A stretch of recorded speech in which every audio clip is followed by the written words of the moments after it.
हिंदू पाठकों से आशा है कि यह शनि की दृष्टि की कहानी आपको जरूर पसंद आएगी। काजल नाम की एक लड़की अपने पति के साथ एक अपार्टमेंट में रहती थी।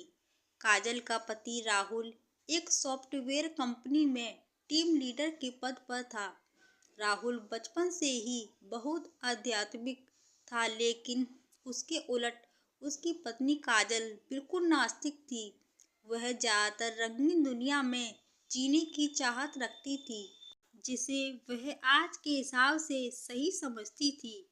हालांकि इस बात को लेकर दोनों के बीच में कभी भी कोई अनबन नहीं थी। दोनों अपने जीवन में बहुत खुश थे। एक दिन सुबह सुबह राहुल टीवी में धार्मिक कार्यक्रम देख रहा था, जिसमें साढ़े साती काल के बारे में बताया जा रहा था। उसी समय काजल चाय नाश्ता लेकर आती है और राहुल के बगल में बैठकर चाय पीने लगती है। और थोड़ी ही देर में वह राहुल से चाय पीते हुए कहती है, क्या सुबह से बोर कर रहे हो? और उसी समय टीवी का रिमोट उठाकर चैनल बदल देती है। राहुल को काजल का बर्ताव अच्छा नहीं लगता। वह काजल से कहता है, क्या तुम साड़ी साथी की मातशा के बारे में कुछ नहीं जानती हो? जो तुमने उसे बकवास समझ लिया। धर्म की बात समझने के लिए आस्था लगती है, लेकिन तुम तो बिल्कुल नास्तिक हो। लेकिन तुम्हें किसी और की भावना को तकलीफ देने का हक नहीं है। काजल को राहुल की बात से ग्लानि महसूस होती है और वह राहुल से माफी मांगते हुए वही शनि भगवान का कार्यक्रम टीवी में दोबारा से लगा देती है। राहुल काजल को बहुत प्यार करता था। वह मुस्कुराते हुए कहता है, अरे कोई बात नहीं, चलो आज शनि मंदिर चलते हैं। वैसे काजल को मंदिर जाने में कोई दिलचस्पी नहीं है, लेकिन वह राहुल का दिल रखने के लिए मंदिर जाने को तैयार हो जाती है। दोनों एक साथ बाइक से मंदिर पहुंच जाते हैं। मंदिर के आसपास छोटी सी दुकानें लगी होती है। दुकानों में भक्त अपनी अपनी पसंद की चीजें खरीद रहे होते हैं। राहुल प्रसाद खरीद कर मंदिर की तरफ चलने लगता है। वहीं सीढ़ियों पर एक बाबा काले कपड़े पहने बैठे हुए थे। राहुल उनके कटोरे में कुछ पैसे डाल देता है और काजल के साथ मंदिर चला जाता है। मंदिर में शनि भगवान के दर्शन करने के बाद पुजारी को प्रसाद लेकर दोनों सीढ़ियों से नीचे उतरने लगते हैं। और जैसे ही वह नीचे आते हैं, वही बाबा काजल को देखकर कहते हैं, बेटी अपना ख्याल रखना। काजल बाबा को प्रणाम करके राहुल के साथ घर आ जाती है। दरअसल बाबा बहुत तेजस्वी थे। उन्होंने काजल को देखते ही महसूस कर लिया था कि उनके ऊपर शनि की दृष्टि पड़ चुकी है, जिससे उसका साढ़े साती शुरू हो चुका है और उसके जीवन में संकट के बादल घिर गए हैं। काजल के घर पहुंचते ही उसके सिर में तेज दर्द होने लगता है। काजल राहुल से कहती है, आप थोड़ा मेरे लिए चाय बना लीजिए, मेरे सर में बहुत दर्द है। राहुल काजल के लिए चाय बनाकर ले आता है और राहुल को ऑफिस जाना होता है, इसलिए वह तैयार होकर जल्दी निकल जाता है। काजल घर के काम खत्म करके दोपहर को सो जाती है। शाम को राहुल अपने ऑफिस से घर आता है। काजल तब तक सो रही होती है। राहुल काफी देर तक दरवाजा खटखटाता है, लेकिन काजल गहरी नींद में थी। उसे दरवाजे की किसी की आहट सुनाई नहीं दे रही थी। राहुल काजल को फोन लगाता है। फोन की घंटी सुनकर काजल अचानक नींद से जाग जाती है और जैसे ही उसे पता चलता है कि राहुल दरवाजे पर खड़ा है, वह जल्दी से जाकर दरवाजा खोलती है। राहुल काजल से प्यार से पूछता है, क्या कर रही थी, इतना टाइम क्यों लग गया? काजल आंख मीचते हुए कहती है, पता नहीं कैसे इतनी ज्यादा नींद लग गई, आपकी आवाज सुनाई ही नहीं दी। राहुल अपना सामान रखकर बाथरूम में फ्रेश होने चला जाता है। उसी समय राहुल के मोबाइल में एक मैसेज आता है। काजल की नजर अचानक मोबाइल पर पड़ती है। उसमें दिल के निशान के साथ प्यार भरा संदेश दिखाई देता है।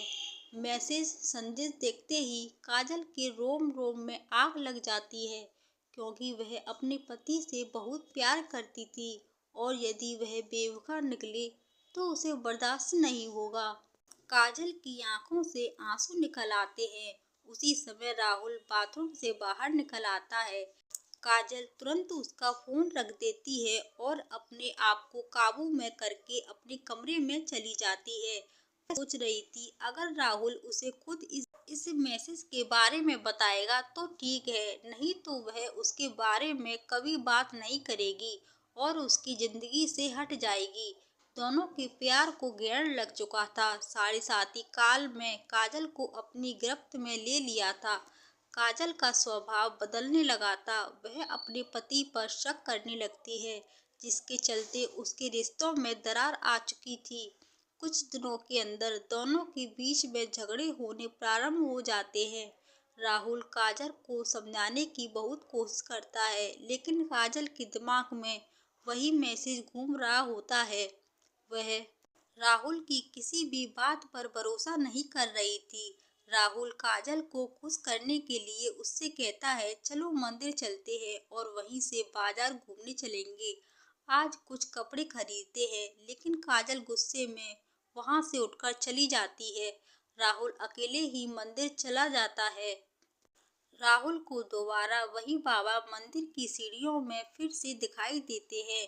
वह राहुल को देखते ही उसे अपने पास बुलाते हैं। राहुल हाथ जोड़कर बाबा के सामने जाकर खड़ा हो जाता है। बाबा कहते हैं, बेटे तुम्हारे जीवन में संकट दिखाई दे रहा है, क्या तुम ठीक हो? राहुल कई दिनों से काजल से परेशान था। वह बाबा के सामने बैठकर अपनी समस्या बताने लगता है। हालांकि बाबा काजल के साढ़े साथी योग के बारे में पहले ही परिचित थे, इसलिए वह राहुल को काजल के ऊपर आए हुए संकट के बारे में बता देते हैं और कष्ट से मुक्ति के लिए उपाय बताते हुए कहते हैं, तुम्हारी पत्नी को शनि भगवान की विशेष पूजा करनी होगी, जिसके बाद वह सामान्य स्थिति में आ जाएगी। राहुल भगवान का दर्शन करने के बाद घर पहुंचते ही काजल से कहता है, आज मंदिर में वही बाबा मिले थे। उन्होंने बताया कि तुम्हारी साढ़े साथी योग चल रहा है, इसलिए तुम्हारे जीवन में चिंता बनी रहती है। तुम शनि भगवान की पूजा करो, उससे सब ठीक हो जाएगा। काजल अचानक राहुल से कहती है, मेरी समस्या की वजह तुम हो। राहुल पूछता है कैसे, लेकिन काजल बात को यहाँ वहाँ घुमा देती है।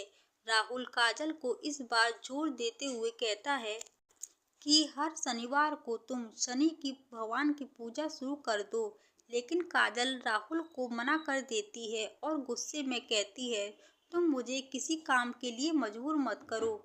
इन सब बातों पर विश्वास नहीं करती। राहुल को समझ नहीं आ रहा था कि वह अपनी पत्नी को शनि के प्रकोप से कैसे बचाए। वह दोबारा मंदिर की तरफ जाता है और बाबा को ढूंढने लगता है, लेकिन बाबा वहां से जा चुके होते हैं और अब वह अगले हफ्ते यानी अगले शनिवार ही आएंगे। राहुल के पास तब तक का वक्त नहीं था, क्योंकि वह समझ चुका था कि अगर यह सब ठीक नहीं हुआ तो काजल और उसका रिश्ता टूट जाएगा। वह काजल से बहुत प्यार करता था। वह उसके बिना जीने की कल्पना भी नहीं कर सकता था। राहुल मंदिर में पुजारी जी से बाबा के बारे में जानकारी लेता है, लेकिन पुजारी जी को बाबा के बारे में कुछ नहीं पता था। वह कहते हैं, बेटा मैं यहाँ सुबह से आता हूँ, लेकिन मैंने आज तक किसी बाबा को सीढ़ियों पर बैठे नहीं देखा। पता नहीं तुम किसकी बात कर रहे हो। राहुल को ताज्जुब होता है, क्योंकि वह 2 बार बाबा को मिल चुका था। वह शनि भगवान के सामने हाथ जोड़कर कहता है, प्रभु मुझे बाबा से मिलना है। और इतना कहते ही राहुल मंदिर से नीचे उतरने लगता है। अचानक सीढ़ियों में उसके सामने बाबा प्रकट हो जाते हैं और उसे एक शनि भगवान की मूर्ति देते हैं और कहते हैं, इसे अपने घर में रख देना और इसे तेल से स्नान कराना, तुम्हारा कल्याण हो जाएगा। और इतना कहते ही बाबा अचानक राहुल के सामने से ओझल हो जाते हैं। राहुल को समझ आ जाता है यह कोई साधारण बाबा नहीं है, बल्कि तेजस्वी आत्मा है। राहुल अपने घर पहुंचकर शनि भगवान की मूर्ति स्थापित कर देता है। राहुल जैसे ही वह मूर्ति को तेल से स्नान कराता है, काजल पीछे से आकर जोर जोर से चिल्लाने लगती है और कहती है, खुद चरित्रहीन होकर ये ढोंग मत करो। अपनी गलती छुपाने के लिए तुम शनि भगवान का सहारा ले रहे हो। अपने आप को आईने में देखो तो पता चलेगा कि तुम कितनी घटिया इंसान हो। काजल की इतनी भद्र बातें सुनते ही राहुल के पैरों तले जमीन खिसक जाती है। उसने उम्मीद भी नहीं की थी कि काजल उससे कभी इस लहजे में बात करेगी। राहुल शांत स्वभाव का था। वह काजल को शांत करते हुए पूछता है, क्या हुआ काजल? आराम से बात करो। काजल तुरंत उसका फोन लाकर वही मैसेज उसके सामने रख देती है। राहुल काजल से पूछता है, यह क्या है? काजल तुरंत कहती है, तुम बताओ यह क्या है और कौन है जिससे तुम्हें यह मैसेज भेजा है?